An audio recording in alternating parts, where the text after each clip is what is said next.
Welcome to icon news. నేను మీ పవన్ కృష్ణమూర్తి. ఆంధ్రప్రదేశ్లో ఈ రోజుకి చాలా సంచలనంగా ఉన్నటువంటి వార్త, ఏబి వెంకటేశ్వరరావు గారు, ఒక సీనియర్ ఐపీఎస్ ఆఫీసర్, ఈ రోజు రిటైర్ అవుతున్నారు. ప్రభుత్వం కక్ష సాధించిన 5 ఏళ్ల పాటు ఆయన్ని సస్పెన్షన్లో ఉంచి న్యాయ వ్యవస్థతో ఆటలాడుకున్నా, ఏం చేసినా కానీ చివరాఖరికి ఒక ఫైటర్లా ఆయన ఇవాళ గెలిచారు అని అందరూ అంటున్నా, నాకైతే మనస్కరించడం లేదు. సో ఆయన గెలిచారా, గెలిపించుకున్నారా, లేదు ఆయన పోరాటమా, లేదంటే వీళ్ళ కక్ష సాధింపా, ఈ రెండింటి మధ్యలో ఎక్కడో ఒకచోట ఆగిపోవాల్సి వస్తుంది. సో నా అనుమానాన్ని నివృత్తి చేసుకోవడానికి ఈరోజు మనతోటి మన స్టూడియోలో అందుబాటులో ఉన్నారు సీనియర్ పొలిటికల్ అనలిస్ట్ అప్సన్ రాజేష్ గారు. వారిని అడిగి తెలుసుకున్నాం. నమస్కారం. ఏబి వెంకటేశ్వరరావు గారు దాన్ని ఏ విధంగా చూడాలంటే, నాణానికి రెండు వైపులా అన్నట్టుగా, ఒకవైపు చూస్తేనేమో ఆయన మీద అన్ని అసత్య ఆరోపణలు చేశారు, అందులో మరి సెంట్రల్ గవర్నమెంట్ ఇన్వాల్వ్మెంట్ కూడా ఉన్నటువంటి దాంట్లో ఆధారాలు లేవు, 5 ఏళ్ల పాటు సస్పెన్షన్. పోనీ ఒక అవినీతి చేశాడు, రౌడీజాన్ని ప్రోత్సహించాడు, ఫ్యాక్షనిస్టులకు అండగా ఉన్నాడు, ఇలాంటి కేసులు ఏమైనా పెట్టారో, ఆధారాలు ఉన్నాయంటే, ఒక రాష్ట్రపతి పథక గ్రహీత, ప్రజల ప్రాణాలు రక్షించినటువంటి వ్యక్తి, సిన్సియర్ పోలీస్ ఆఫీసర్ కింద ఉన్నాయని 5 ఏళ్ల పాటు ఇది చేసి ఈ రోజు రిటైర్మెంట్ ఈ రోజు అవుతుంటే ఇంకొక కొద్ది గంటల్లో ఇప్పుడు పోస్టింగ్ ఇవ్వడానికి ఏ విధంగా తీసుకున్నారు? ముందుగా సుదీర్ఘకాలం ఉద్యోగ ధర్మాన్ని నీతితో, నిజాయితీతో, నిర్భీతితో, ఎక్కడ ఎవరికి తల వంచకుండా ఆత్మగౌరవాన్ని కాపాడుకుంటూ తన ఉద్యోగ ధర్మాన్ని నిర్వర్తించి ఈరోజు గౌరవప్రదంగా పదవి విరమణ చేస్తున్న ఏబి వెంకటేశ్వర గారికి ముందస్తు అభినందనలు తెలియజేస్తా ఉన్నా. ఎస్, మీరు ప్రస్తావించింది చాలా కీలకమైన అంశం. ఆయన రౌడీజాన్ని ప్రోత్సహించలేదు, ఫ్యాక్షనిజాన్ని ప్రోత్సహించలేదు, రాజకీయ నాయకులతో అంటగాకలేదు. ఇవే ఆయనకి డ్రాబ్యాక్.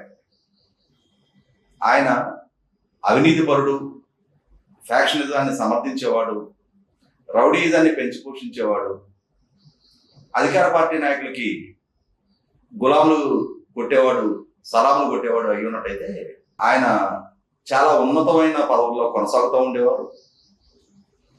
ప్రభుత్వానికి, పాలకులకి చాలా సన్నిహితులుగా చలామణి అవుతుండేవారు. ఆయన వైఖరి అటువంటిది కాదు కాబట్టి ఉద్దేశపూర్వకంగా కక్ష కట్టి తాను పదవి బాధ్యతలు చేపట్టిన మరుసటి దినమే జగన్మోహన్ రెడ్డి గారు 2019 మే 30 తారీఖు రోజు ఆయన ముఖ్యమంత్రిగా పదవి బాధ్యతలు చేపడితే మే 31 సరిగ్గా ఈ రోజు 5 సంవత్సరాల క్రితం ఆయన సస్పెండ్ చేయడం జరిగింది. అంటే ఆయన విధుల నుంచి దూరం చేయడం జరిగింది.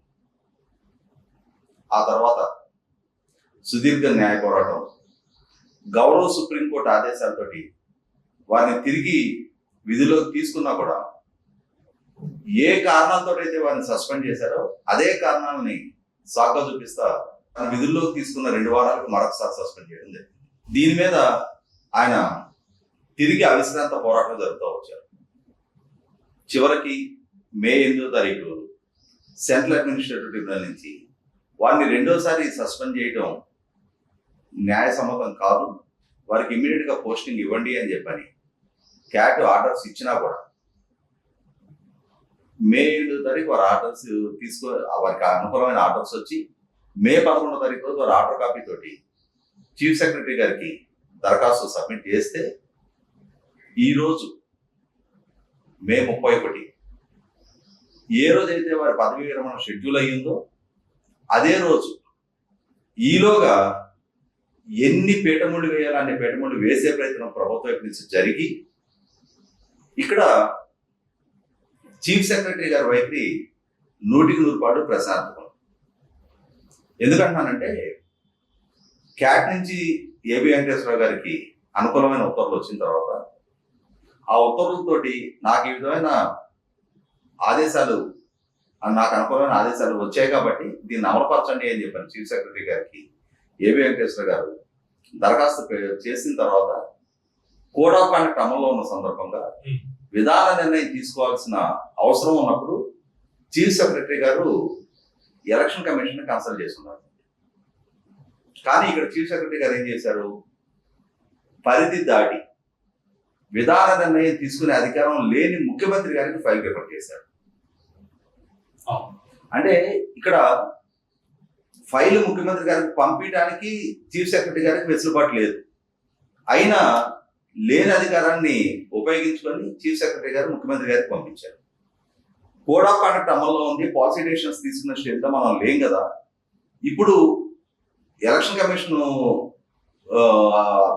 ఆదేశాల ప్రకారం నిర్ణయం తీసుకోవాల్సిన అవసరం ఇచ్చారు. మీరు ఎలక్షన్ కమిషన్ అప్రోచ్ అవ్వండి అని చెప్పని నోట్ ఫైల్ మెన్షన్ చేయాల్సిన ముఖ్యమంత్రి గారు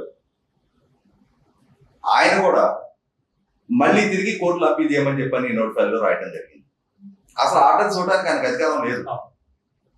ఎందుకంటే వన్స్ కోడ్ ఆఫ్ కాండక్ట్ అమల్లోకి వచ్చిన తర్వాత డెసిషన్ మేకింగ్ అథారిటీ ముఖ్యమంత్రిది కాదు. ఇక్కడ ముఖ్యమంత్రి చీఫ్ సెక్రటరీ ఇద్దరు కూడా వారి అధికారాన్ని దుర్వినియోగం చేసి మళ్ళీ హైకోర్టును అప్రోచ్ అయ్యారు. చివరికి నిన్న ఉదయం ఎప్పుడో వారం రోజుల నాటి కేసు విచారణ పూర్తయిన తర్వాత కూడా కోర్టు కూడా జడ్జిమెంట్ రిజర్వ్లో పెట్టి నిన్న ఉదయం జడ్జిమెంట్ ప్రొనౌన్స్ అయిన తర్వాత వారికి ఆర్డర్ కాపీ చేతికి వచ్చి వారు అది తీసుకొని వెళ్ళి మళ్ళీ చీఫ్ సెక్రటరీ గారిని కలిసిన తర్వాత ఇక్కడ మనకు ఒక తెలుగు సామెత ఉంది, వడ్డించేవాడు మన వాడైతే కడపంచడం అందుతుంది అని చెప్పి.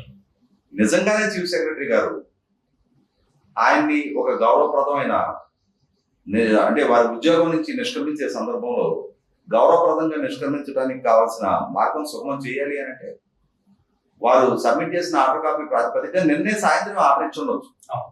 కానీ చివరి నిమిషం వరకు తాత్సారం చేసి ఈ రోజు ఉదయం వారి సస్పెన్షన్ ని ఎత్తివేస్తూ వారికి గతంలో వారికి ఏ విధమైన పోస్టింగ్ ఇచ్చారో ఇప్పుడు కూడా మళ్ళీ అదే పోస్టింగ్. ఎక్కడైతే సస్పెండ్ చేశారో అక్కడే మళ్ళీ అప్రాధాన్యంగా ఉన్నటువంటి printing stationery stores purchasing commissioner.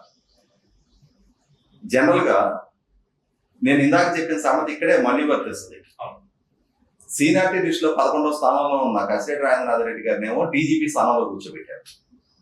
Seniority list లో టాప్ లిస్ట్ లో ఉన్న అసలు డీజీపీ కావాల్సిన ఏబి వెంకటేశ్వర గారిని సరే కాకుండా ఏంటంటే వాడి ఉద్దేశం ఏంటంటే మేమేదో చాలా మెహర్బానీ చేశాం కదా, సస్పెన్షన్ లోనే ఆయన రిటైర్ అవడానికి ఆస్కారం కల్పించకుండా గౌరవప్రదంగా డ్యూటీలో ఒంటి మీద యూనిఫామ్ తోటి రిటైర్ అయ్యే వెసులుబాటు కల్పిస్తున్నాం కదా అని చెప్పని ప్రభుత్వం ఈ అధికారులు తమ వాదన తాము సమర్థించుకోవచ్చు. కానీ గత 5 సంవత్సరాలుగా ఆయనకి కల్పించిన అవమానకర పరిస్థితులు, ఏ తప్పు చేయని అధికారి ఈ రోజు దాకా ఆయన చేసిన తప్పేంటి అనేది న్యాయస్థానంలో దృష్టికి, ఆయన మీద ఫ్రేమ్ చేసిన ఛార్జెస్ తాలూకా సాక్ష్యాధారాలను ఈ రోజుకి న్యాయస్థానం దృష్టికి తీసుకురాని ప్రభుత్వం, ఆయన ఈ తప్పు చేశారు, ఈ అవినీతికి పాల్పడ్డారని చెప్పని రుజువు చేయలేక ఒక్క సాక్ష్యాధారాన్ని కొనని నిఘా పరికరాలలో అవినీతి జరిగింది అని చెప్పని, అంటే 1000ని ఇన్నర్ రింగ్ రోడ్ లో చంద్రబాబు నాయుడు గారు అవినీతి చేశారు అని చెప్పని కేసు ఫైల్ చేశారు కదా. ఇప్పుడు కూడా అదే విధమైన వైఖరి ఏబి వెంకటేశ్వర గారి విషయంలో కూడా ప్రభుత్వం ప్రదర్శించిందనేది వాస్తవం. ఏదేమైనా సరే అంతిమంగా మొక్కవోని పోరాట స్ఫూర్తి ప్రదర్శించిన ఏబి వెంకటేశ్వర గారు ఎక్కడ తల వంచాలి. ఇప్పుడు మనం కొన్ని వార్తలు వింటా ఉన్నాం, ఎన్నికల ప్రహసనం ముగిసింది, లెక్కింపుకి అందరూ ఎదురు చూస్తూ ఉన్నారు, ప్రస్తుతం అందుతున్న ఎగ్జిట్ అంటే ప్రీపోల్ సర్వే ఫలితాలు చూసుకున్నాం, లేదు కొన్ని సర్వే సంస్థలకు సంబంధించిన పోస్ట్ పోల్ ఎగ్జిట్ ఫలితాలకు సంబంధించి సమాచారం లీక్ అవుతాం. దాన్ని బట్టి చూస్తుంటే చంద్రబాబు నాయుడు గారి నాయకత్వంలో ఉన్న ఎన్డీఏ కూటమి మరొకసారి ఆంధ్రప్రదేశ్ రాష్ట్రంలో అధికారం కైవసం చేసుకునే దిశగా అడుగులు పడతా ఉన్నాయి. ప్రస్తుతం అధికారంలో ఉన్న జగన్మోహన్ రెడ్డి గారి ప్రభుత్వం ఓడిపోబోతుంది, ఆ పార్టీ ఓడిపోబోతుంది అని చెప్పని వార్తలు వస్తున్న నేపథ్యంలో మనం కొన్ని వార్తలు వింటా ఉన్నాం. దాడులు జరిగే అవకాశం, కొంతమంది ఐఏఎస్ ఐపీఎస్ అధికారులు ఇప్పటికే చంద్రబాబు నాయుడు గారితో టచ్ లోకి వెళ్ళారు అని చెప్పని, ఆ ప్రభుత్వ ఆదేశాల ప్రకారం కాన్ఫర్ట్ సిచ్యువేషన్ లో మేము మీకు వ్యతిరేకంగా కొన్ని చర్యలు తీసుకున్నాం తప్ప మాకు మీ మీద వ్యక్తిగత వైరమే ఉందండి, ప్రభుత్వంలో అంటే హైరార్కీని మెయింటైన్ చేయాలి కాబట్టి వాళ్ళు ఇచ్చిన ఆదేశాల ప్రకారం మేము నడవాల్సి వచ్చింది, మీరు మా మీద గ్రెడ్జి పెట్టుకోవద్దు అని చెప్పని ప్యాచప్ కోసం ట్రై చేస్తున్నట్టుగా వార్తలు వింటా ఉన్నాం. అంటే ప్రస్తుతం డ్యూటీలో కొనసాగుతూ ఉండి రేపటి రోజున రాబోయే ప్రభుత్వం చేత ఏదైనా ఇబ్బందికర పరిస్థితులు ఎదురవుతాయేమో అని చెప్పని ముందు నుంచి లౌక్యాన్ని ప్రదర్శిస్తున్న తీరు చూస్తున్నాం మనం. జవహర్ రెడ్డి కూడా ఇదే అప్రోచ్ లో ఉన్నారు అన్న వార్తలు కూడా వచ్చాయి. జవహర్ రెడ్డి అయితే మరి సోమిరెడ్డి చంద్రమోహన్ రెడ్డి గారి ద్వారా చంద్రబాబు నాయుడు గారికి కబురు పంపించినట్టుగా చంద్రబాబు నాయుడు గారు సోమిరెడ్డి చంద్రమోహన్ రెడ్డి గారిని మందలించినట్టుగా వార్తలు వచ్చినాయి. అంటే ఇక్కడ ఏంటి, ఎవరి ప్రయత్నాల్లో వాళ్ళు ఉన్నారు, ఎవరి సేఫ్టీ వాళ్ళు చూసుకునే ప్రయత్నం చేస్తున్నారు. ఏబి వెంకటేశ్వర గారు కూడా నా కెరీరే నాకు ముఖ్యం అనుకుని ఉన్నట్టయితే ఏ రోజు జగన్మోహన్ రెడ్డి గారికి సరెండర్ అయిపోయి ఉండేవాడు. 5 ఏళ్ల క్రితం డీజీపీ కూడా అయిపోయేవాడు. ఏ రోజు సరెండర్ అయిపోయి ఉండేవాడు. కానీ అలా సరెండర్ అవ్వటం వల్ల అన్యాయంగా తన మీద మోపిన ఆరోపణలకి బలం చేకూర్చినట్టు అవుతుంది. తాను చేయని తప్పుకి తాను సంజయ్ ఇచ్చినట్టు అవుతుంది. తన ఆత్మగౌరవాన్ని తాను వాళ్ళ కాళ్ళ దగ్గర తాకట్టు పెట్టినట్టు అవుతుందని చెప్పిన ఉద్దేశంతో ఎక్కడ రాజీ పడకుండా అవిశ్రాంత పోరాటం చేసి నా ఆత్మగౌరవమే నాకు ముఖ్యం, నేను చేయని తప్పుకు నేను ఎవరికో జవాబుదారిగా నేను ఎందుకు ఉండాలి అని చెప్పని ఒక మొక్కవని పట్టుదలతోటి ఆయన కనపరిచిన పోరాట స్ఫూర్తి ఇవాళ యంగ్స్టర్స్ గా ఉన్న అధికారులకి 100% స్ఫూర్తిదాయకం. కెరీర్ లో ఆటపోట్లు ఎదురై ఉండొచ్చు, సస్పెన్షన్ ఎదుర్కొని ఉండొచ్చు, అవమానకర పరిస్థితుల్ని హ్యాండిల్ చేసి ఉండొచ్చు, తన సబార్డినేట్స్ తన జూనియర్స్ తనకన్నా కెరీర్ లో ముందుకు వెళ్ళిపోవడం కళ్ళ ముందు కనిపిస్తా ఉండొచ్చు, తను అందుకోవాల్సిన హైట్స్ వేరే వాళ్ళకి అందడం కళ్ళ ముందు కనిపిస్తా ఉండొచ్చు. కానీ ఇవేవి కూడా తన ఆత్మగౌరవం కన్నా తన ఆత్మాభిమానం కన్నా ఎక్కువ కాదు అని చెప్పిన ఆయన వేటిని లెక్క చేయలేదు. కాబట్టి ఎటువంటి ప్యాచప్ ప్రయత్నాలకి చేయలేదు, ఎవరికి పాదాక్రాంతం అయ్యే ప్రయత్నం కూడా చేయలేదు. నిలువెత్తు తెలుగువాడి ఆత్మగౌరవంగా కృష్ణా జిల్లా నూజివీడు ప్రాంతంలో ఒక గ్రామీణ కుటుంబంలో ఒక ఉపాధ్యాయుడి కొడుకుగా రైతు మూలాలు ఉన్న కుటుంబం నుంచి ఎదిగొచ్చిన ఏబి వెంకటేశ్వర గారు అసలు సిసలు తెలుగువాడి ఆత్మగౌరవ ప్రతీకగా. ఎందుకంటే తెలుగువాడి ఆత్మగౌరవాన్ని చాటి చెప్పిన ఎన్టీ రామారావు గారు పుట్టిన జిల్లాలో పుట్టిన ఏబి వెంకటేశ్వర గారు ఇవాళ సగటు ఆంధ్రుడికి ప్రతీకగా. ఏ ఆత్మగౌరవాన్ని అయితే ఎన్టీ రామారావు గారు పదే పదే ప్రస్తావించారో ప్రవచించారో అదే ఆత్మగౌరవాన్ని ఏబి వెంకటేశ్వర గారు నిలువెల్లా నిలుపుకొని వాళ్ళ తన గౌరవాన్ని చివరి రోజైనా సరే దక్కించుకొని ఆ దక్కించుకున్న గౌరవంలోనే ఉద్యోగ విరమణ చేస్తున్న సందర్భంగా నిజంగా మీకు తెలుగువాడి తరఫున సగర్వంగా సెల్యూట్ చేస్తున్నాం ఏబి వెంకటేశ్వర గారు. అయితే ఇక్కడ క్విక్ గా 3 పాయింట్లు మెయిన్ డిస్కస్ చేయాలి సార్. ఏంటంటే ఇందాక అన్నారు ఇప్పుడు ఉన్నటువంటి ఐపీఎస్ ఆఫీసర్లు ఈయన్ని ఆదర్శంగా తీసుకోవాలి ఈ చేసిన పోరాటాన్ని అని చెప్పి. ఐపీఎస్ ఆఫీసర్స్ అసోసియేషన్ ఒకటి ఉంది, అందులో పనిచేసినటువంటి ఐపీఎస్ ఎవరైతే ఇప్పుడు స్టేట్ లో ఉన్నారో సీతారామాంజనేయులు కానీ ఇంటెలిజెన్స్ పనిచేసి అంతకు ముందు ఉన్నటువంటి ఇంకొక ఆయన ఎవరైతే స్కిల్ డెవలప్మెంట్ కేసులో ఈ ప్రెస్ మీట్లు ఇవన్నీ అనైతికంగా పెట్టాడో సంజయ్ కావచ్చు, లేదా పివి సునీల్ కావచ్చు, వీళ్ళందరికీ ఎప్పుడైతే అంటే నాలాంటి వాళ్ళు మీలాంటి వాళ్ళు కాస్త విమర్శలు చేసి వీళ్ళ పనితీరు బాగాలేదు లేదంటే దీంట్లో ఈ అభ్యంతరం ఉంది అని చెప్పన్నప్పుడు ఈ ఐపీఎస్ ఆఫీసర్స్ అసోసియేషన్ తరఫున మన మధ్యన కూడా చూసాం. కాంతి రాణా టాటా అనేటువంటి ఒక ఐపీఎస్ లేఖ రాశాడు, మీ మీద పరువు నష్టం దావా వేస్తాము, మీ మీద చర్యలు తీసుకుంటాం ఇది అని. కానీ వీళ్ళందరికీ సీనియర్ డీజీపీ స్థాయి అధికారి రాష్ట్రపతి పథక గ్రహీత అయినటువంటి ఏబి వెంకటేశ్వరరావు గారి మీద ప్రభుత్వం ఇలా కక్ష సాధింపు చేస్తుంటే IPS officers association I'm really sorry to say this ఏం పీక్తాం. ఇప్పుడు చాలా సందర్భాల్లో చూసాం మనం ఐపీఎస్ ఆఫీసర్ సంఘాలు కానీ పోలీస్ అధికారుల సంఘాలు కానీ ప్రతిపక్ష పార్టీలు అధికార పార్టీ నాయకులకి వంతపాడుతా ప్రతిపక్షాలని వేధింపులు గురి చేస్తా ఉన్నారు, వివక్ష ప్రదర్శిస్తా ఉన్నారు, ఉద్యోగ ధర్మాన్ని మీరి ప్రవర్తిస్తున్నారు, మీరు మీ రూల్ ఆఫ్ లా కట్టుబడి ఉద్యోగం చేయండి అని చెప్పని ప్రతిపక్షాలు కనుక పోలీస్ డిపార్ట్మెంట్ని కనుక విమర్శిస్తే వాళ్ళ తప్పుల్ని ప్రస్తావిస్తే ముఖ్యంగా పోలీసు అధికారుల సంఘాలు గతంలో చూసాం మేసాలు దుబ్బి తొడలు కొట్టి ప్రతిపక్ష నాయకుల మీద సవాలు విసిన తీరు చూసాం. ప్రధాన ప్రతిపక్ష నాయకుడు క్యాబినెట్ ర్యాంకు హోదాలో ఉన్న చంద్రబాబు నాయుడు గారి విషయంలో కూడా మేసాలు దువ్విన పోలీసు అధికారుల సంఘ నాయకుని చూసాం మనం. అలాగే ఐపీఎస్ అధికారుల సంఘ నాయకుడు కాంతిలాల్ రాణా టాటా అతను కూడా ఈ మధ్యకాలంలో ఇదే విధమైన ఫిర్యాదు ఎలక్షన్ కమిషన్ కి మా ఐపీఎస్ అధికారుల ఆత్మగౌరవానికి భంగం కలుగుతుంది, ఆత్మాభిమానం దెబ్బతింటుంది అని చెప్పని విమర్శలు చేసిన తీరు చూసాం, మనం ఫిర్యాదులు చేసిన తీరు చూసాం. ఖచ్చితంగా మరి వారి సంఘ సభ్యుడు వారిలో ఒకరు వారికి సీనియర్ ఏబి వెంకటేశ్వర గారి విషయంలో జరిగిన అన్యాయాన్ని మాత్రం కనీసం మాత్రం ప్రస్తావించరు, ఆయనకు అనుకూలంగా మాట్లాడరు. ఈ రోజు వారు పదవి బాధ్యతలు తీసుకున్నారు కదా, ఇవాళ ఈవినింగ్ వారు పదవి బాధ్యతల నుంచి గౌరవప్రదంగా రిటైర్మెంట్ తీసుకున్నారు కదా, ఆయన అభినందించడానికి కూడా రాదు చూడండి. ఎందుకంటే నేను ఇందాక చెప్పింది అదే. పాదాక్రాంతం అయ్యి పైరువీలతోటి పోస్టింగ్లు తెచ్చుకుని జరుగుతున్న తప్పుని కళ్ళ ముందు ఇది తప్పు అని చెప్పలేని వెన్నెమ్మకలేని అధికారులు వాళ్ళ చేతిలో ఉన్న అధికారాన్ని దుర్వినియోగం చేసి సామాన్యుల మీద, ప్రభుత్వానికి వ్యతిరేకుల మీద, ప్రభుత్వాన్ని ప్రశ్నించిన వాళ్ళ మీద మాత్రమే ఆధిపత్యాన్ని, కండకవరాన్ని ప్రదర్శించే ఇటువంటి అధికారులు వారి నుంచి, వారి సంఘాల నుంచి ఎంతకంటే మెరుగైన పనితీరుని, ఎంతకంటే మెరుగైన స్పందనని మనం ఆశించగలం. రైట్. ఇక రెండో పాయింట్ వచ్చేసరికి అంటే ఈ అవినీతి చేశారు అన్న దాని మీద ఒక క్లారిఫికేషన్ ఇవ్వాలి సార్. ఎందుకంటే ఇది మాట్లాడట్లేదు మెయిన్ స్ట్రీమ్ మీడియా కావచ్చు, ఎవరైనా కావచ్చు, ఈ పాయింట్ చెప్పట్లేదు. రాష్ట్ర ప్రభుత్వానికి సంబంధించి ముఖ్యంగా పోలీస్ డిపార్ట్మెంట్ ఇంటెలిజెన్స్ లో ఈయన డీజీగా ఉన్నప్పుడు నిఘా పరికరాలు కొనడానికి ఈయన పనిచేశాడు. రాష్ట్ర ప్రభుత్వ సొమ్ము 10 కోట్ల రూపాయలు దాన్ని దుర్వినియోగపరిచాడు అని చెప్పి చివరాఖరికి తేల్చారు ఒకటి. అయితే ఈ 10 కోట్ల రూపాయలు కంపెనీలకి పే చేశారా ఇది అంటే, భారతదేశంలో ఏ రాష్ట్ర పోలీస్ శాఖ అయినా నిఘా పరికరాలు కొనాలి అంటే స్వతంత్ర ప్రతిపత్తి అనేది లేదు. Central government, defence ministry involvement ఉండాలి. సో దానికి సంబంధించిన శాఖకి 10 కోట్లు పంపించారు. వాళ్ళ తర్వాత లేట్ చేసినా కానీ మళ్ళీ ఆ 10 కోట్లు వెనక్కి ఇచ్చారు. సో అవినీతి అనేది జరగలేదు. ఇక్కడ సమాధానం చెప్పాల్సినటువంటిది అంటే ఇంక్లీడ్ అయ్యి ఇలా సో ఏబి వెంకటేశ్వరరావు అనే వ్యక్తి కాదు, డిపార్ట్మెంట్ నుంచి డీజీపీ నుంచి మాకు ఇది వచ్చింది, సో మేము దాన్ని రిజెక్ట్ చేశాము, ఆ అమౌంట్ అనేది పంపించాము, ఇందులో ఏ పోలీస్ అధికారిని తప్పుపట్టాల్సిన పని లేదు అని చెప్పాల్సినటువంటి సెంట్రల్ గవర్నమెంట్ వాళ్ళు ఎందుకని చెప్పలేదు? ఇక్కడ కేంద్ర ప్రభుత్వం చాలా పెద్ద పెద్ద ఉల్లంఘనలకి సమాధానం చెప్పలేదు ఇప్పుడు.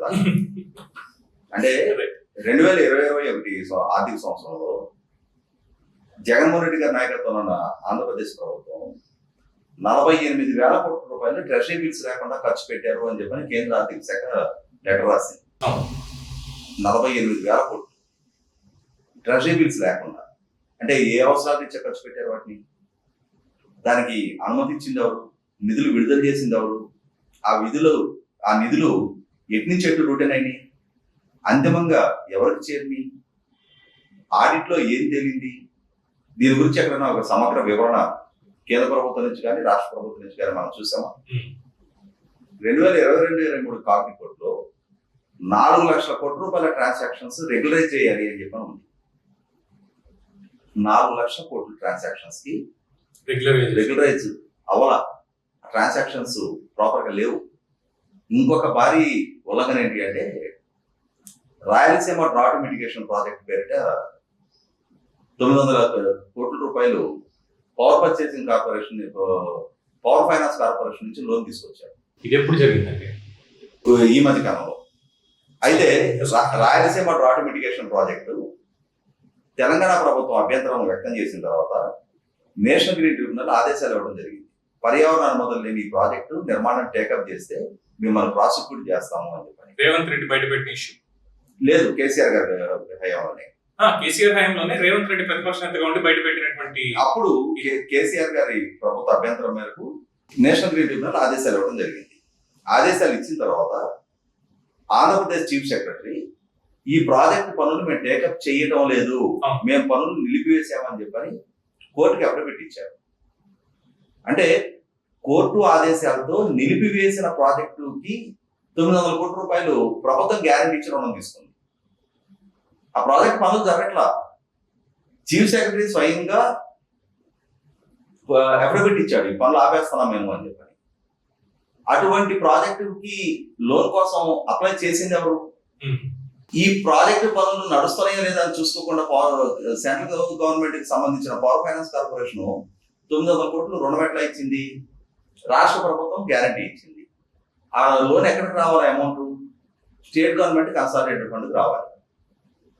కానీ పవర్ ఫైనాన్స్ కార్పొరేషన్ నుంచి డైరెక్ట్ గా కాంట్రాక్టర్ అకౌంట్ లోకి డబ్బులు వెళ్ళిపోయినాయి. అంటే how is it possible? So సమాధానం చెప్పలేదు వాళ్ళు కూడా, వీటికి లేదు ఇంక దీనికి ఏం చెప్తారంట. ఇటువంటి అతి భారీ ఉల్లంఘనలు రాష్ట్ర ప్రభుత్వంలో ఆర్థిక పరమైన అవకతవకలు ఒక్కొక్క అంశం ఒక్కొక్క కేసు నమోదు చేసుకుంటా అయితే 365 రోజులు 365 కేసులు నమోదు చేసినా ఇంక ఇష్యూస్ పెండింగ్ ఉంటాయి. జగన్ రెడ్డి గారు 5 సంవత్సరాల పరిపాలన హయాంలో వేయని ఇన్నర్ రింగ్ రోడ్డుకి చంద్రబాబు నాయుడు గారు అవినీతికి పాల్పడ్డారు అని చెప్పని ఆయన మీద కేసు నమోదు చేస్తే ప్రభుత్వ ప్రకృతి వనరైన ప్రభుత్వ ఆస్తి అయిన ఇసుకని ప్రజలకు ఉచితంగా ఇస్తే దానివల్ల ప్రభుత్వ ఆదాయానికి గండిపడింది అని చెప్పని కేసు నమోదు చేస్తే దాంట్లో హేతు పద్ధతి గురించి ప్రశ్నించిన కేంద్ర ప్రభుత్వం ఇప్పుడు ఏబి వెంకటేశ్వర గారి రెస్క్యూకి వస్తుంది అని చెప్పని ఆశించినా కూడా వస్తాయి. వీటన్నిటి మీద ఈ వివరణలు విచారణలు జరుగుతాయి. రేపు 4వ తారీఖు తర్వాత జగన్మోహన్ రెడ్డి గారు ఇంటికి పోవాలా, అప్పుడు ఈ కథలన్నీ కూడా కంచికి చేరడం ఖాయం. అదే ఇప్పుడే అన్న దాంట్లో ఇంకొక పాయింట్ సార్, లాస్ట్ పాయింట్, వెయ్యని ఇన్నర్ రింగ్ రోడ్ కి చంద్రబాబు నాయుడు మీద కేసు పెట్టారన్నారు. నేను పెట్టినటువంటి కేసు గురించి మాట్లాడతాను. స్కిల్ డెవలప్మెంట్ కేసులో డైరెక్ట్ మాజీ ముఖ్యమంత్రిని అరెస్ట్ చేసేసారు. అంటే కీలక నిర్ణయాలు తీసుకునేదంతా ఆయన. ఏబి వెంకటేశ్వర గారు ఏమి డీజీపీ కాదు. అంతిమంగా ఏ నిర్ణయం తీసుకున్నప్పటికీ, ఏ ప్రతిపాదన పెట్టినప్పటికీ ఆయన ఒక సబార్డినేట్ మాత్రమే. డీజీపీ దగ్గరికి ఫైల్ వెళ్ళాలి, డీజీపీ దగ్గర నుంచి క్యాబినెట్ దగ్గరికి వెళ్ళాలి. మరి ఆ లెక్కన ఇక్కడ సస్పెన్షన్ కి గురవాల్సింది కానీ ఈ మొత్తానికి ఇంత అన్యాయం జరగకుండా ఉండాల్సింది ఆయనకి, ఇదంతా శిక్ష పడాల్సింది కానీ ఏదో డీజీపీకి కానీ ముఖ్యమంత్రికి కానీ క్యాబినెట్ లో ఉన్నటువంటి హోంమంత్రికి కానీ పడాలి. మరి ఇక్కడ దీనికి డైరెక్ట్ గా మొత్తం ఈయన మీద పెట్టేశారు. అంటే ఇక్కడ జగన్మోహన్ రెడ్డి గారికి ఏబి వెంకటేశ్వర గారి ఫేస్ నచ్చలా. ఆయన ముఖ్యమంత్రిగా కొనసాగుతుండగా ఏబి వెంకటేశ్వర గారు యూనిఫామ్ తోటి ఆయన ఎదుర్కోవడం ఆయన నచ్చలా. ఆయన ప్రభుత్వ హయాంలో ఈయన ఉద్యోగం చేయడం తెలుసుకోవాలి. దానికి మించి వేరే కారణం లేదు. అందుకోసం అని చెప్పని రేపు రోజున అంతిమంగా ఇంకొక రోజున ఏబి వెంకటేశ్వర గారు నిర్దోషి అని చెప్పని విచారణ సంస్థలు నిర్దేశించి ఏబి వెంకటేశ్వర గారు ఏం తప్పు చేయలేదని చెప్పని ఆయనకి విచారణ సంస్థలు సర్టిఫికేట్ ఇస్తాయి. కానీ ఈలోగా ఆయన కెరీర్ లో అత్యంత విలువైన, అంటే ఆయన కెరీర్ లో పోలీస్ అధికారి ఎవరైనా సరే ఒక ఐపీఎస్ అధికారి హెడెడ్ గా రిటైర్ అవ్వాలని కోరుకుంటారు, డీజీపీ హోదాలో రిటైర్ అవ్వాలని కోరుకుంటారు. అది దానికి షార్ట్ కట్స్ ఉండవు, బై సీనియారిటీ రావాలి. ఆయన సీనియారిటీ సంపాదించుకున్న సీనియారిటీని జగన్మోహన్ రెడ్డి గారి ప్రభుత్వం మట్టిలో వెళ్ళిపోయారని చెప్పి నిర్ణయం తీసుకున్నారు. కాబట్టి ఈ విధమైన చర్యలకు పాల్పడ్డారు. లేని ఆరోపణలు సృష్టించి ఆయన్ని సస్పెండ్ చేశారు, ఆయన ఉద్యోగ విధులకి దూరం చేశారు, ఆయన ఒంటి మీద నుంచి యూనిఫామ్ దూరం చేయగలిగారు. కానీ అంతిమంగా న్యాయమైన పక్షాన్ని నిలబడింది. చివరి రోజైనా సరే, కొద్ది గంటలైనా సరే ఆయన ఆ గౌరవప్రదంగా ఒంటి మీద యూనిఫామ్ తోటి, ఒక డిగ్నిటీ తోటి, గౌరవంతో తలెత్తుకొని రిటైర్ అవుతారు ఈరోజు. అయితే ఇక్కడ ఆ గౌరవానికి కారణం అనేది కేవలం ఇది ఏబి వెంకటేశ్వర గారు మాత్రమే, ఒక వ్యక్తిగా పోరాటం చేసి ఆయన మాత్రమే గెలిచారు. న్యాయ వ్యవస్థ కాదు, లేదంటే పరిపాలన వ్యవస్థ కాదు, పౌరులుగా మనం కూడా కాదు. కేవలం ఇది ఆయన విజయం మాత్రమే నేను అంటాను. ఒంటరి పోరాటం చేసిన అవిశ్రాంత యోధుడు, ఇంకా దానికి ఎటువంటి షార్ట్ కట్స్ లేవు. రైట్, థ్యాంక్ యూ రాజేష్ గారు, ఏబి గారి గురించి చాలా విషయాలు తెలియజేసినందుకు. సో ఇది ఆయన పోరాటం మాత్రమే, ఇది ఆయన గెలుపు మాత్రం. న్యాయ వ్యవస్థ తీర్పిచ్చింది, పరిపాలన వ్యవస్థ మళ్ళీ ఏదో చేసింది, వీళ్ళందరూ ఓకే ఏదో న్యాయం జరిగిపోయింది అని చెప్తారు కదా, ఏదీ జరగలేదు. మొత్తం అంతా ఈ రోజుకి కూడా అన్యాయమే జరిగింది ఏబి వెంకటేశ్వర గారి విషయంలో. సో వచ్చేటువంటి ఐపీఎస్ ఆఫీసర్స్, ఇప్పుడు పనిచేస్తున్నటువంటి ఐపీఎస్ ఆఫీసర్స్, సివిల్స్ రాయాలి, ఐపీఎస్ వెళ్ళాలి అనుకునేటువంటి ఆస్పిరెంట్స్, వీళ్ళందరికీ కూడా ఈనాడు కేఎస్ వ్యాస్ గారి గురించి, లేదు అంటే ఉమేష్ చంద్ర గారి గురించి ఒక కేస్ స్టడీలో చెప్పేవాడు. But from today onwards AB Venkateswararao IPS తెలుగువాడు, ఇది ఒక కేస్ స్టడీ. చూస్తూనే ఉండండి ఐకాన్ న్యూస్. నేను మీ పవన్ కృష్ణ.